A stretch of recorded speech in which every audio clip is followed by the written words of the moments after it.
The New York Times managed to write one of the dumbest paragraphs ever. But let's back up just a bit.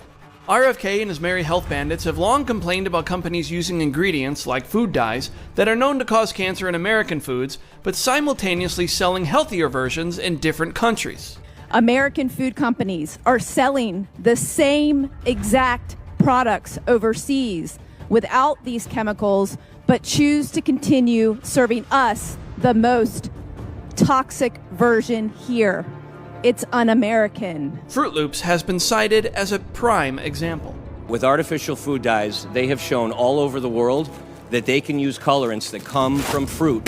This is the Canadian version. This is the brightness of the Canadian version, just for visibility. And this is the brightness of artificial food dyes. So, of course, Kellogg and other food companies will argue children prefer this over this, just as they would prefer cocaine over sugar. That doesn't make it okay. But I think Recently, people protested at Kellogg's over the use of these dyes. About 1,000 people protested outside the Michigan headquarters of Kellogg, demanding the company remove artificial dyes from cereals in the U.S. So what did the New York Times write about this? Mr. Kennedy has singled out Froot Loops as an example of a product with too many artificial ingredients, questioning why the Canadian version has fewer than the U.S. version. But he was wrong. The ingredient list is roughly the same.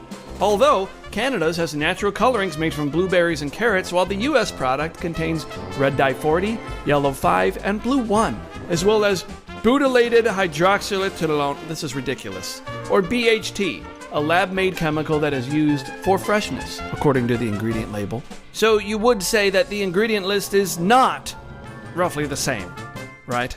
The article goes on.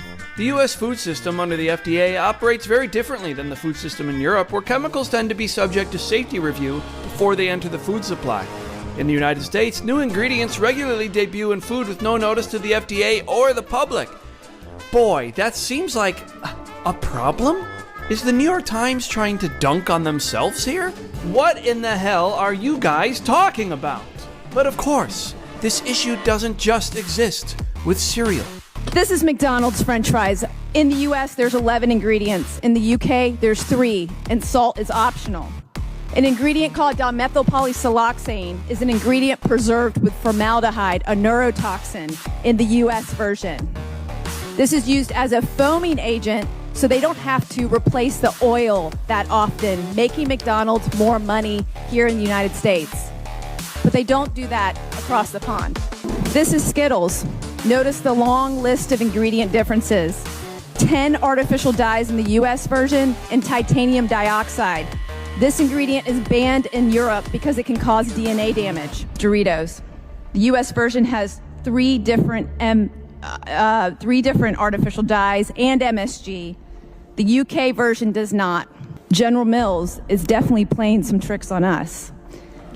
They launched a new version of Trix just recently in Australia. It has no dyes. They even advertise that when the US version still does.